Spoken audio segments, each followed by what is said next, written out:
I mean, look at these two cuties on the cover. Aren't they adorable? Aren't they adorable? How? Oh, look, there's a magical octopus waving his arms around there.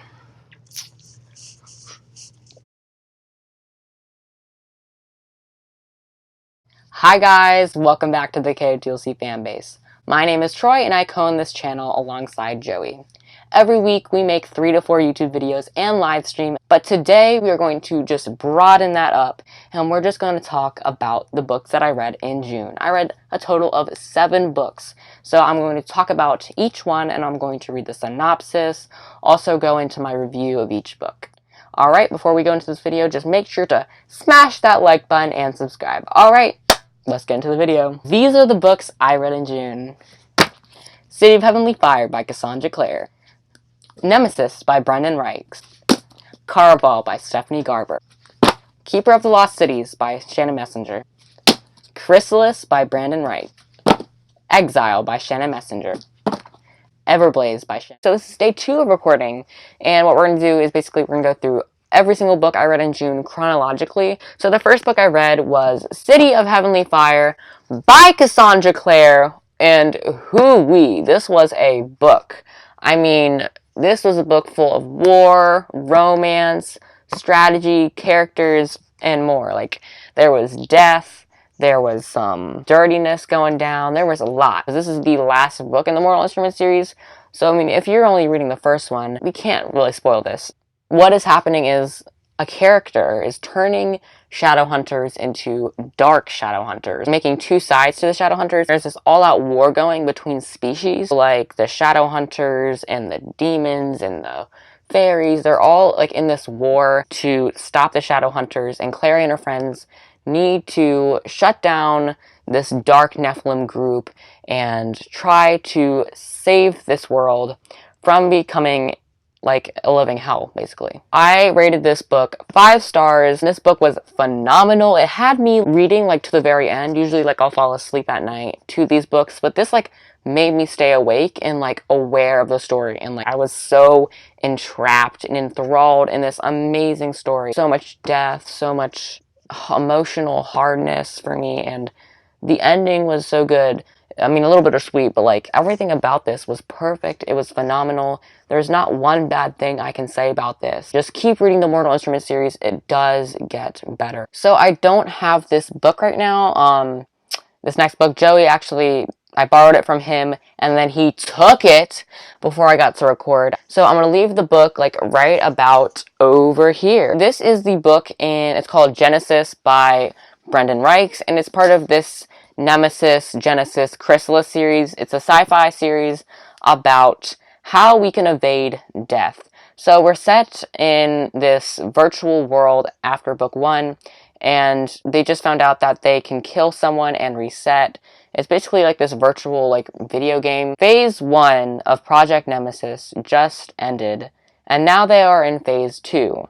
And basically they're just trying to find out and figure out what's in phase 2, what's the goal for phase 2, how do they end phase 2, what are they doing in phase 2, what's the objective. Like, they're just trying to find out what's going on, and I mean, their solution to that is killing people. So like, this book deals a lot with death and suicide and kidnapping and stuff, and it hits on all the hard stuff, but in like more of a lighter way, and I like that. It's basically just like a really, I don't even know how to explain it. Just read the book, please. It's wonderful. Basically, this book just was like an amazing like virtual video game with killing and respawning, but like a whole conflict behind it. So my review of this book was like 5 stars. This is like my favorite book ever. I mean, like, besides KotLC, of course. Like, guys, when I was reviewing this book, like, I'll put a picture of it on screen if editor Troy can. Like, I actually like wrote this whole review. Like, I'm just like fanboying over this book. Like, there's just like all caps. I was like, I love this book so much. I was like enthralled. I was like, I was reading this for 3 hours. I lost track of time. Like, guys, this like was genuinely like so good enough to be in my favorites. And when I do a video at the end of 2019, this will be in my favorite books of 2019 because it deserved that. Like, just the action, the conspiracies, and the theories and like the digging up the dirt of why they're in this world, like they're just like 5 stars, kept me enthralled, lost track of time, kept me awake at night.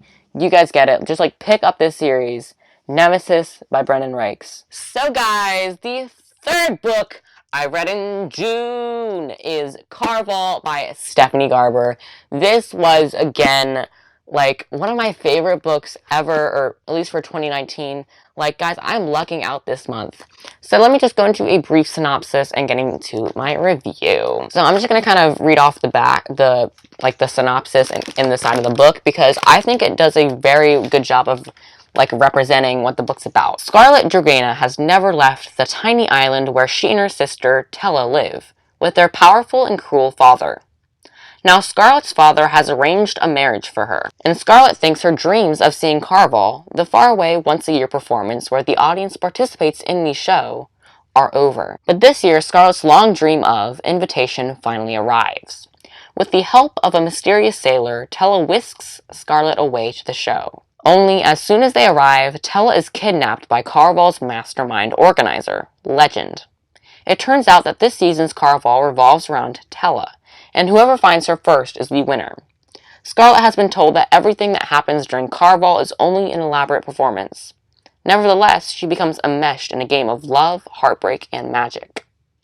And whether Carval is real or not, Scarlett must find Tella before the 5 nights of the game are over, or a dangerous domino effect of consequences will be set off, and her beloved sister will disappear forever. So basically, like, just to explain that a little bit more is, Scarlett comes with her sister Tella to this amazing kind of performance that is conceived as, like, it's not real, and people repeatedly tell her Carval's performance is not real. So when Tella gets actually kidnapped and Scarlett is trying to find her, she does get like enmeshed in this like amazing game of, you know, love and strategy and like finding her sister. She gets like really emotionally whatever. So like I don't know how to explain it again. Guys, I'm really unprepared, but like I hope that synopsis did you good, but like I really love this book. So let's just get into the review. So I rated this book 5 stars. As I just said, it was like one of my favorite books of 2019.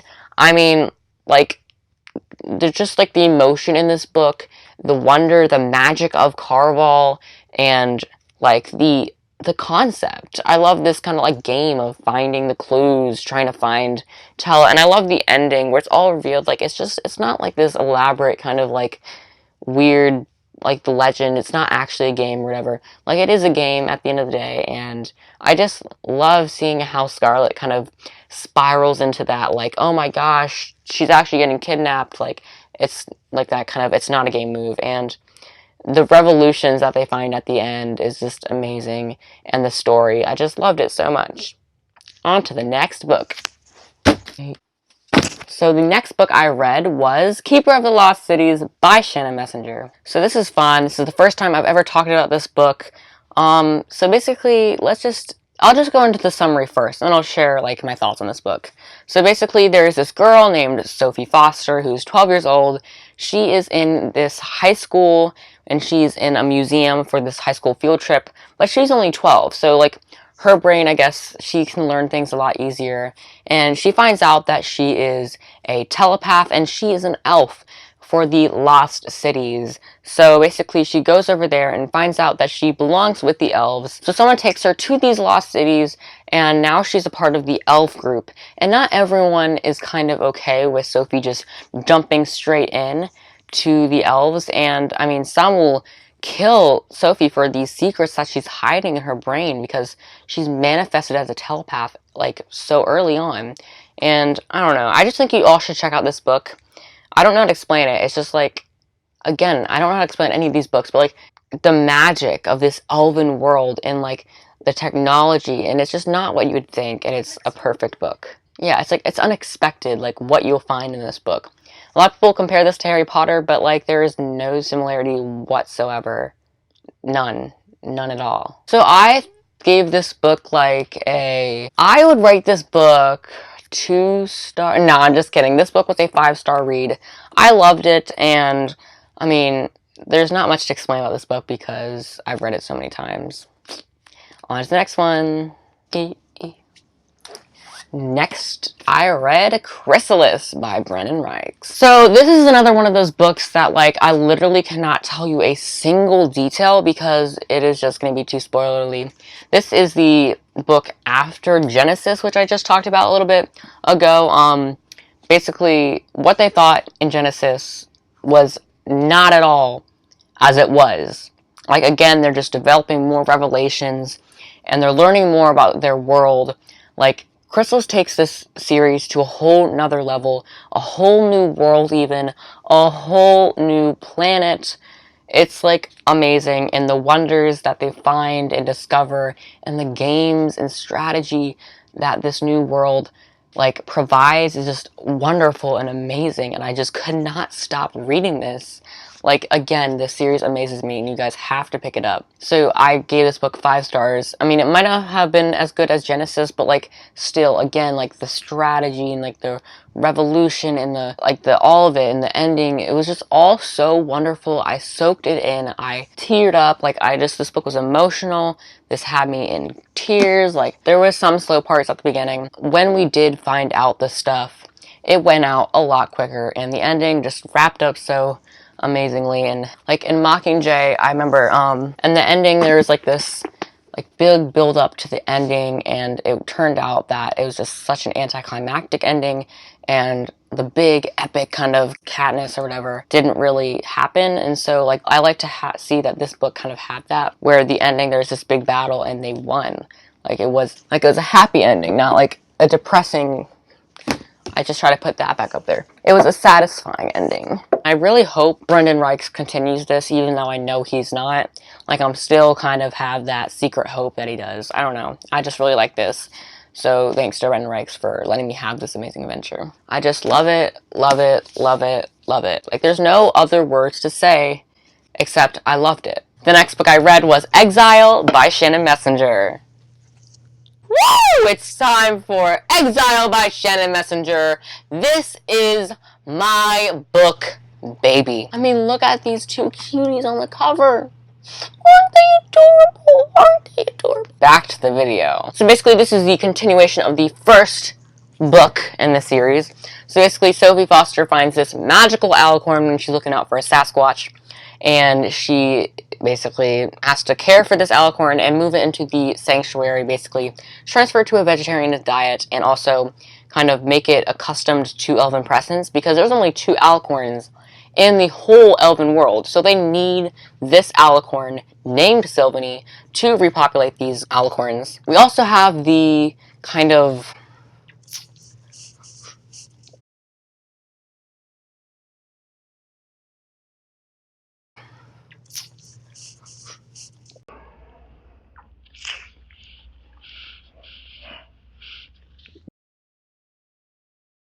the continuation of the plot with Sophie's kidnappers and the Black Swan. We're still trying to find, like, out who the Black Swan are and what side they're on, and who Sophie's kidnappers are, and, like, this whole kind of conspiracy. And there's also some mind break and some dangerous kind of, like, complex situations that go down in this book, and Sophie has to solve all of them with the help of a mysterious golden-haired boy named Keefe. So I rated this book 5 stars. Hoopow! We're not going to move the camera like I did the other time, but Exile, I mean, dang, it's a KotLC book. It automatically gets 5 stars, unless you're Flashback. Just the kind of 3 main aspects: the mind break, the alicorns, and the kidnappers, and everything around it. Just was fun. I love the kind of flying on Sylvanie through the starry night across the ocean with Keefe. That was cute.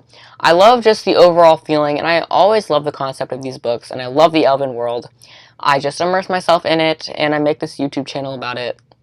Probably a little bit too immersed, but, you know, hey, it's great, because next we have to talk about Everblaze. Guys, we're at 985 subscribers! Woo! The next and last book I read this month.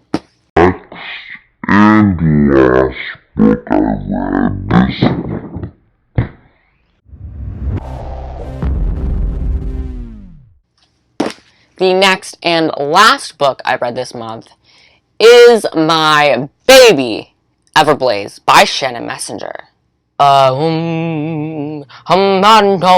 Poi.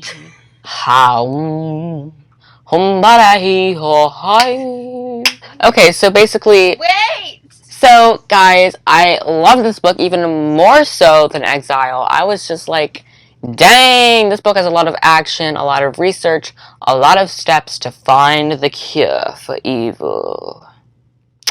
I don't know how to describe this, like, because I know some of you have not read this book, so I'm not going to spoil it too much. But let's just say that Sophie has finally gone too far in this war, whatever you may call it. She has been teetering over the edge for a while, but she went too far. And this will trigger a reaction that will change the world forever. So I love this book. 5 stars per usual. Any KotLC book is 5 stars. You've heard me talk about this so gosh dang much, so I'm not going to explain it. I'm not going to bore you out of your minds. You know how I feel about this book. It's amazing. Watch KotLC Read Along Week 3 if you want to know about this book. Like, it's just that simple.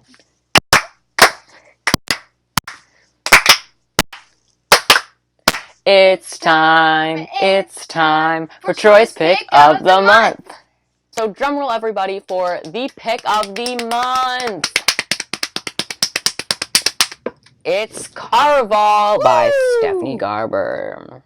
So I chose this because of the concept of the book. It maybe is not perfect, to me it is, but just the concept of kind of going to this performance and not just watching the performance, going to this performance and being a part of this performance and being in this game with all these clues to find out where her sister was kidnapped. Like, I don't know, it just seems so kind of magical to me, and it really is light. I mean, the story about her kidnapping and her cruel father is very dark and emotional, but there's also that kind of light feeling that Scarlet brings to it. Like, she's just like frolicking through the city and being like, oh, look, there's a magical octopus waving his arms around there. Or, oh, look, there's a carousel that spins around with hearts or whatever. Like, it's just all kind of like a whimsical feeling, and this performance of Caraval is amazing, and it was so emotional, and it really, I read this book in one day, in one sitting, because it was so good, so fast, so quick, so actionable. I loved it. So I hope you all enjoyed me talking about all of these books and just telling my overall thoughts on them. I really lucked out in June, I think. This was one of my best reading months. I didn't have any books I necessarily didn't like. I mean, KotLC will always be amazing. I found 2 new favorites.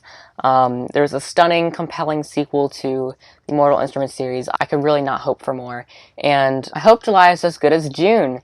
But I already know. I mean, I've only read 1 book so far in July, and it's July 15th.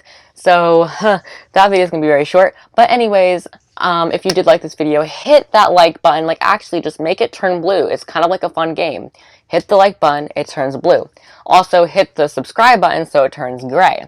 And then hit the notification bell, and then go into your device settings and enable YouTube notifications so you can get notifications every single time we upload a new video, which this summer we are uploading a lot. So make sure you do hit that notification bell and do that in your settings. Comment below if you've read any of these books and what should I read next. Alright, I'll see you later. Bye.